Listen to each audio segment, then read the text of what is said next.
तीन खाड़ी देशों में अमेरिका सैन्य अड्डों को मिसाइल धमाकों से दहला दिया है। ईरान ने कुवैत पर सबसे भयानक मिसाइल हमला किया है, जहां कुवैत इंटरनेशनल एयरपोर्ट पर बैलिस्टिक मिसाइलों के साथ ड्रोन बम फटे हैं। ईरान ने धमकी दी है कि अमेरिका इन हमलों से सबक लेकर बमबारी बंद कर दे, लेकिन ट्रंप ने ईरान को एटमी डील की नई शर्त बताकर भड़का दिया है। इधर इजराइल ने तेहरान में तख्ता पलटने का ऑपरेशन शुरू कर दिया है।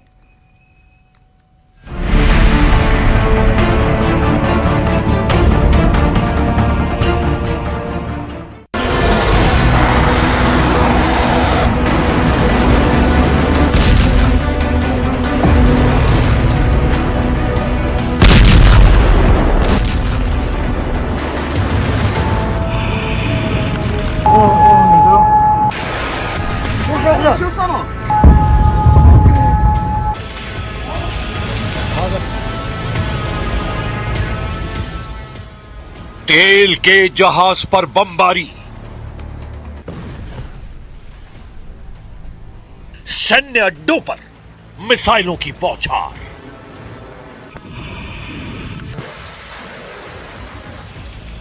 यह कैसा सीज फायर है जहां बातें कम, बारूद ज्यादा बरस रहा है। अमेरिका, ईरान दोनों जबरदस्त हमला कर रहे हैं। ईरान ने कहा अभी 3 अड्डों को तोड़ा है, 13 सैन्य अड्डों पर हमला बाकी है। ट्रंप की धमकी लिख कर दो, नहीं बनेगा एटम बम, वरना मुस्तफा का नंबर। कुवैत में ईरान के ड्रोन धमाकों में मौत की खबर से अमेरिका सन्न हो गया है। ईरान ने अमेरिका को मदद देने वाले 3 देशों को मिसाइल से फोड़ डाला है। रेवोल्यूशनरी लड़ाकों ने अमेरिकी सैन्य ठिकानों वाले दुश्मन देशों को वार्निंग दी है कि अगला धमाका उन देशों पर होगा जहां भी ट्रंप फोर्स तैनात है। वहीं अमेरिका ने 4 दिनों में चौथी बार ईरान के केशम आइलैंड पर हमला किया है। इससे भड़के ईरान ने दावा किया कि कुवैत, इराक और बहरीन में मौजूद अमेरिकी सैन्य ठिकानों को मिसाइल और ड्रोन से भारी नुकसान पहुंचाया गया है। ईरान ने सबसे जबरदस्त हमला कुवैत में किया है, जहां सुबह शुरू हुए मिसाइल धमाके अब भी रुके नहीं है। ईरानी हमलों से कुवैत इंटरनेशनल एयरपोर्ट पर अफरा तफरी मची है।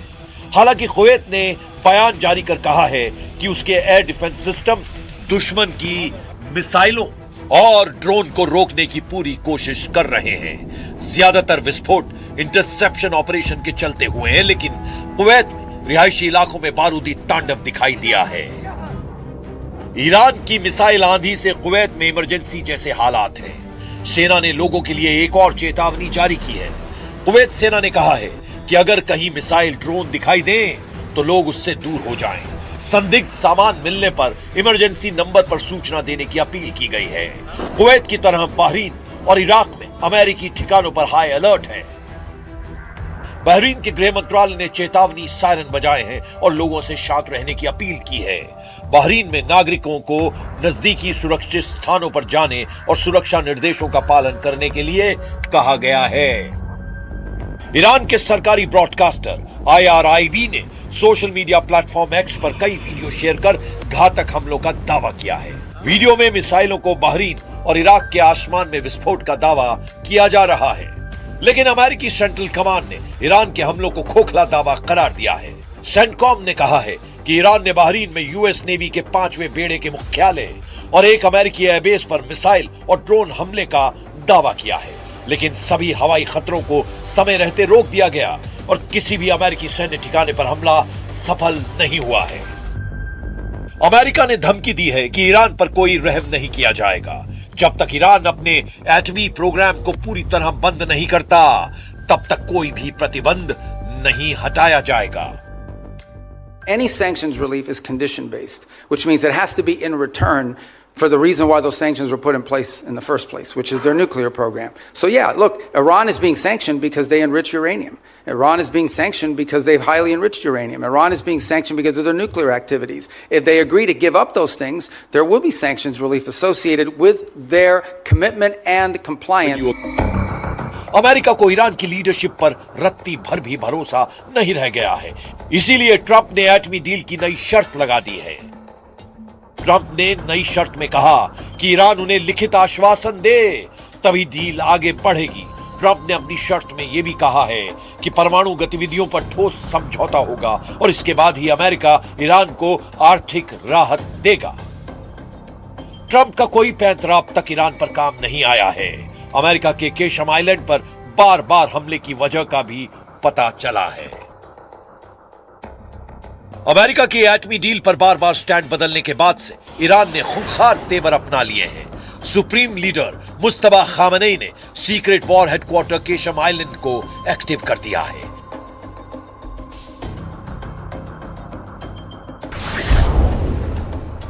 केशम आइलैंड फारस की खाड़ी में ईरान का सबसे बड़ा द्वीप है।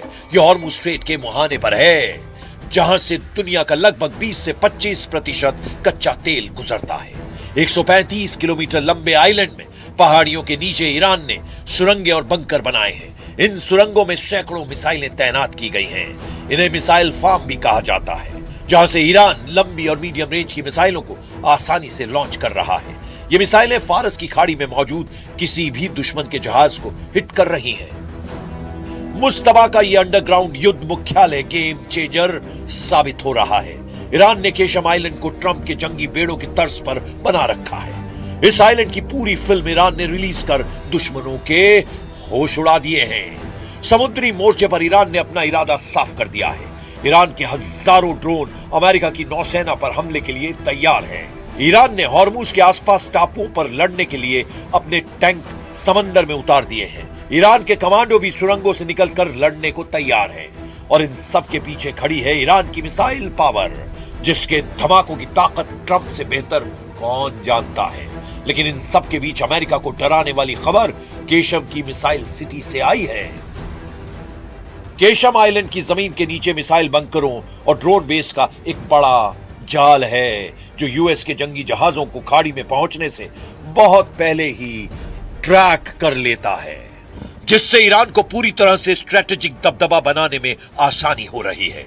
ईरान के बेजोड़ प्लान और जबरदस्त हमलों से अमेरिका नए सिरे से अलर्ट हो गया है। इधर इजराइल ने अपनी वॉर प्लानिंग को नई धार दी है। पीएम नेतन्याहू ने ट्रंप से परमिशन लेकर अब ईरान में तख्ता पलट तक युद्ध का ऐलान किया है। ידע כל חורש רעה נגד ישראל שמזימותיו ייכשלו. המחיר שהוא ישלם יהיה כבד ביותר. המחיר שאיראן כבר שילמה הוא כבד מאוד מאוד. היסודות של משטר האימים הזה באיראן נסדקו. הוא לא ישוב להיות מה שהיה, ואני אומר לכם, סופו ליפול. ईरान को कंट्रोल करने से पहले इजराइल हिजबुल्लाह का टोटल सफाया करने में जुटा है। इजराइल ने लड़ाका ग्रुप के खतरे से संयुक्त राष्ट्र को भी अलर्ट किया है। संयुक्त राष्ट्र में इजराइल के राजदूत डैनी डैनन ने हिजबुल्लाह के ड्रोन खतरे को लेकर बड़ा बयान दिया। डैनन ने कहा कि ऐसे छोटे ड्रोन आज के समय की सबसे गंभीर चुनौतियों में एक बन गए हैं और इजराइल उनके हमले का इंतजार नहीं करेगा। डैनी डैनन अपने साथ एक छोटे ड्रोन की डमी लेकर पहुंचे। बैठक के दौरान उन्होंने डमी दिखाते हुए कहा कि हिजबुल्लाह जिन ड्रोन का इस्तेमाल कर रहा है उनका वजन 2 किलोग्राम से भी कम है और इन्हें आसानी से ऑनलाइन खरीदा जा सकता है। डैनन ने कहा, ये ड्रोन किसी भी गाड़ी की खिड़की तक पहुंचाए जा सकते हैं और बेहद कम ऊंचाई पर उड़ते हैं, इसीलिए इनका पता लगाना मुश्किल होता है। डैनन ने आगे कहा कि जब तक आपको अपने सिर के ऊपर इसकी आवाज सुनाई देती है तब तक बहुत देर हो चुकी होती है। डैनन ने कहा कि इजराइल इन ड्रोन से निपटने के लिए नई तकनीकों और रणनीतियों पर काम कर रहा है। उन्होंने कहा कि इजराइल इस चुनौती का समाधान खोज लेगा। Now Hezbollah are using different kinds of drones. Few of them with fiber optic. These drones weigh less than 2 kilograms. It flies low. It is very difficult to detect. And by the time you hear it above your head, it's too late. इस बीच Iraq से Israel के लिए good news मिली है, जहां Iran समर्थित 2 लड़ाका group ने surrender कर दिया है। ईरान समर्थित इराकी मिलिशिया अस्साइब अहल अल हक और इमाम अली ब्रिगेड ने अपने हथियारों को इराकी सेना को सौंपना शुरू कर दिया है। हालांकि नेतन्याहू से नाराज ट्रंप ने उन्हें सोमालिया फ्रंट पर करारा झटका दिया है। इजराइल ने सोमालीलैंड को नए देश की मान्यता दी है। सोमालीलैंड को सोमालिया से अलग मुल्क के रूप में मान्यता के मसले पर अमेरिका इजराइल के साथ नहीं है। वॉशिंगटन ने सोमालिया की एकता और अखंडता की पुष्टि की है। मिडिल ईस्ट से आई रिपोर्ट के मुताबिक सऊदी अरब और खाड़ी देशों के प्रेशर में ट्रंप ने सोमालिया का पक्ष लिया है। अमेरिकी विदेश विभाग ने कांग्रेस को सोमालीलैंड को लेकर एक रिपोर्ट दी है। इसमें कहा गया है कि सोमालीलैंड के विकास के लिए सोमालिया में शामिल किया गया था। सोमालीलैंड के साथ अमेरिका के बेहतरीन संबंध हैं, लेकिन वॉशिंगटन सोमालिया की संप्रभुता और अखंडता की पुष्टि करता है। रिपोर्ट में अमेरिकी अधिकारियों के हवाले से कहा गया है कि राष्ट्रपति डोनाल्ड ट्रंप शायद ही सोमालीलैंड को मान्यता देंगे, क्योंकि अरब और मुस्लिम देशों का उन पर दबाव है। सऊदी, कतर और पाकिस्तान जैसे देशों ने इसका खुलकर विरोध किया है।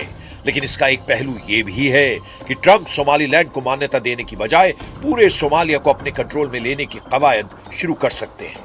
ट्रंप ने कई मौकों पर सोमालिया की सरकार और व्यवस्था की तीखी आलोचना की है। ट्रंप सोमालिया को बेईमानों का देश कहते हैं। ट्रंप की नजर में जो भी खटकता है उसका हश्र ईरान जैसा होता है। फिलहाल उन्होंने सारा फोकस ईरान से एटमी डील पर लगा रखा है। ईरान को झुकाने के लिए ट्रंप हथियारों का ट्रेलर रिलीज करते रहते हैं। कुछ दिन पहले उन्होंने जिन हथियारों से ईरान को धमकाया है, युद्ध के अगले राउंड में उन्हीं के इस्तेमाल का खतरा है। ट्रंप ने अपने social media platform truth social पर एक वीडियो जारी किया था, जिसमें उनका एयरफोर्स 1 विमान, फाइटर जेट्स और परमाणु बम वर्षकों के बीच उड़ता हुआ नजर आ रहा था। इस वीडियो में एयरफोर्स 1 के साथ F-15 फाइटर जेट, B-1 और B-2 बॉम्बर भी थे। बीच में अमेरिकी राष्ट्रपति का विमान एयरफोर्स 1। ये फॉर्मेशन दिखाकर ट्रंप बतलाना चाहते हैं कि अमेरिका के हमले का वो कैसे नेतृत्व कर रहे हैं। लेकिन ईरान जिस जिद से जंग के मैदान में डटा है, उसकी कोई काट नहीं है। ईरान अपने वजूद की लड़ाई में सब कुछ झोंकने के लिए तैयार है। सुपर पावर को बराबर की टक्कर देकर ईरान ने यह बतला दिया है कि हार जीत से अलग इस युद्ध के नतीजे होंगे। खाड़ी में महाशक्तियों के गुरूर टूटेंगे, सबसे घातक हथियारों का घमंड टूटेगा। ईरान कह रहा है कि अब अगर हमला हुआ तो किसी नियम कायदे की परवाह नहीं की जाएगी।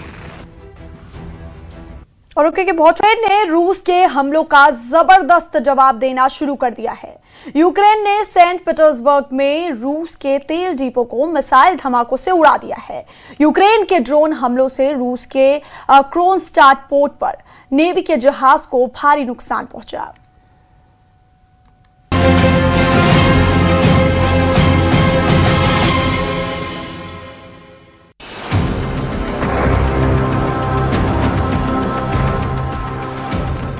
एक रात में रूस के हजारों हमलों का जवाब यूक्रेन ने इस स्टाइल में दिया है। यूक्रेन के ड्रोन बमों के धमाकों से पुतिन का तेल डिपो तबाह हो गया है। वीडियो में सेंट पीटर्सबर्ग पर यूक्रेन का पलटवार दिखाया गया है। यूक्रेन की स्पेशल फोर्स ने सेंट पीटर्सबर्ग में ऑयल टर्मिनल पर हमला किया है। यह हमला 1100 किलोमीटर की दूरी से किया गया। वहीं रूस की हथियार फैक्ट्रियों पर भी ड्रोन अटैक किए गए हैं। जेलेंस्की ने पुतिन के शहरों पर बड़े हमले करके बतला दिया कि उनकी पलटवार वाली ताकत कम नहीं हुई है। यूक्रेन में नई तबाही मचाने के लिए पुतिन ने बड़ा हाइपरसोनिक अटैक किया है। 5 शहरों में 8 हाइपरसोनिक जिरकॉन मिसाइल से हमला किया। कई क्रूज मिसाइल भी फायर की। यूक्रेन में वही हो रहा है जिसकी भविष्यवाणी जेलेंस्की ने की थी। जून का महीना बड़ी तबाही लेकर आया है।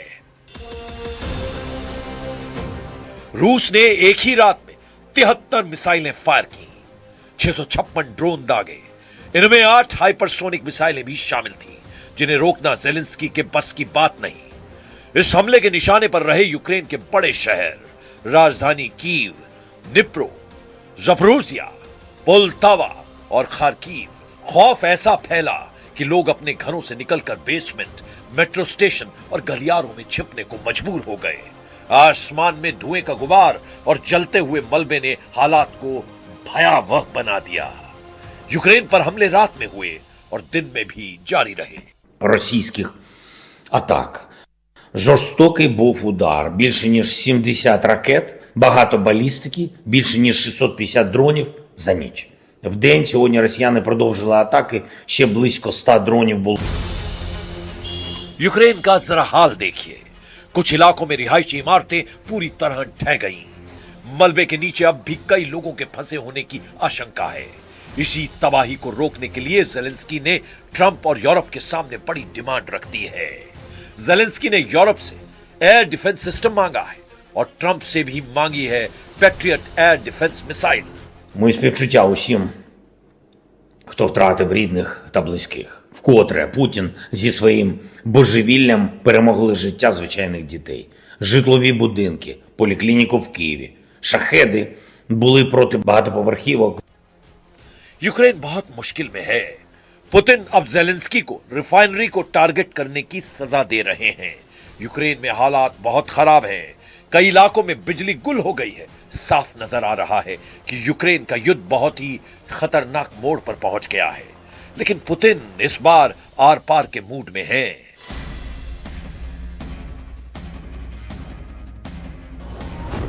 यूक्रेन से युद्ध तेज होने और नाटो से घमासान के पूरे सिग्नल मिलने के बीच पुतिन ने अपने सबसे खतरनाक हाइपरसोनिक हथियार दिखाने शुरू कर दिए हैं। पहली है जिरकॉन मिसाइल। बैरेंट सागर में इस मिसाइल को दागकर पुतिन ने बतला दिया कि नाटो के अगले कदम के लिए वो खुद जिम्मेदार होगा, क्योंकि फिर पुतिन की ये मिसाइल युद्ध का फैसला करेगी। दूसरी है किंजल मिसाइल। मिग-31 फाइटर जेट पर इस मिसाइल को दिखाकर पुतिन बता रहे हैं कि समंदर के साथ आसमान से भी हाइपरसोनिक रफ्तार से मौत बरसेगी। ये दोनों मिसाइल पुतिन की सबसे तेज और सबसे घातक हथियारों में शामिल हैं। इस बात का ऐलान पुतिन 2024 में ही कर चुके हैं। Также в бою уже применялся и ударный гиперзвуковой комплекс морского базирования «Циркон», о котором в послании 2018 года даже и речи не шло. Но и эта система уже в строю. На боевом дежурстве стоят гиперзвуковые блоки межконтинентальной дальности «Авангард» и лазерные комплексы «Пересвет». Завершаются испытания крылатой ракеты неограниченной дальности «Буревестник». सवाल है कि पुतिन ने यूक्रेन युद्ध के बीच हाइपरसोनिक हथियारों के साथ अपना समुद्री बेड़ा दिखाना क्यों जरूरी समझा? क्यों पुतिन जंगी जहाजों से अभी मिसाइल फायर करते दिखा रहे हैं और सुपरसोनिक फाइटर जेट को भी किंजल जैसी बैलिस्टिक मिसाइल से लैस कर चुके हैं? यह रूस का मिग-31 फाइटर जेट है, जो दुनिया का सबसे तेज फाइटर जेट में माना जाता है। बैरेंट सागर के करीब यह एक रशियन एयरफोर्स बेस से उड़ान भरता है। इसकी लोकेशन सीक्रेट रखी गई है। आसमान में पहुंचने के बाद रूस इसकी लोकेशन बताता है, बैरेंट सागर, और इस दौरान बादलों से ऊपर उड़ते हुए इस विमान की सबसे बड़ी खासियत दिखाई जाती है। किंजल मिसाइल अब मिग-31 का सबसे खतरनाक हथियार बन चुकी है। ज़पाद युद्धाभ्यास के दौरान पुतिन ने इस विमान को नाटो देशों के आसमान में उड़ाकर बता दिया कि जब भी मौका आएगा उनका fighter jet hypersonic Kinjal missile को फायर करने के लिए तैयार रहेगा। अब देखिए बाल्टिक देशों के बीच रूस के एक हिस्से कालिनग्राद में क्या हो रहा है।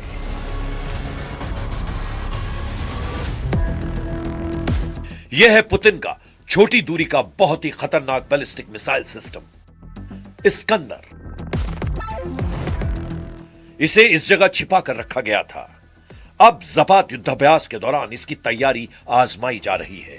लॉन्चिंग ऑर्डर मिलने के बाद इस मिसाइल लॉन्चर को फौरन तैयार किया जाता है। रूस की इस्कंदर मिसाइल, रेंज 500 किलोमीटर से ज्यादा। नाटो के 4 देश खतरे में, Latvia, Lithuania, Estonia, Poland. Iskander की रेंज 500 किलोमीटर है, लेकिन कलिनिंग्राद में तैनात किए जाने के बाद यह नाटो के 4 देशों को अपना शिकार बना सकती है। यूक्रेन के साथ 4 और देशों पर अब इस्कंदर मिसाइल का खतरा सताने लगा है। इसमें लातविया है, लिथुआनिया है, एस्टोनिया है और सबसे बड़ा डर पोलैंड को भी है। कलिनिंग्राद से इन सभी देशों तक इस्कंदर जैसी छोटी दूरी की मिसाइल से हमला किया जा सकता है। ट्रंप की बेरुखी देखकर अब यूरोप के 3 देशों ने नाटो का नेतृत्व करने का फैसला कर लिया है। यही देश पुतिन की नजरों में सबसे ज्यादा खटक भी रहे हैं, क्योंकि इन्होंने यूक्रेन को सुरक्षा गारंटी देने का वादा किया है। हाल ही में रूस ने RS-28 सरमत मिसाइल का परीक्षण किया। करीब 18,000 रेंज वाली यह मिसाइल लगभग पूरी दुनिया के किसी भी हिस्से तक पहुंचने की क्षमता रखती है। रूस का पोसाइडन सुपर टॉर्पीडो ऐसा परमाणु हथियार जो अंडर वाटर लंबी दूरी के टारगेट को तबाह कर सकता है। रूस की एवनगार्ड हाइपरसोनिक मिसाइल सिस्टम जो अपने टारगेट तक 32,000 किलोमीटर प्रति घंटे की रफ्तार से पहुंच सकता है।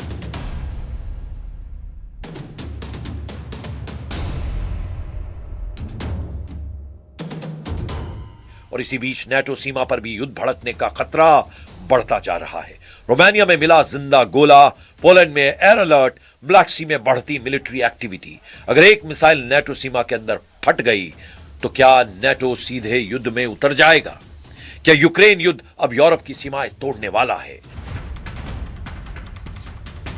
क्योंकि अब यह सिर्फ रूस बनाम यूक्रेन नहीं रह गया, अब यह युद्ध है टेक्नोलॉजी बनाम टेक्नोलॉजी।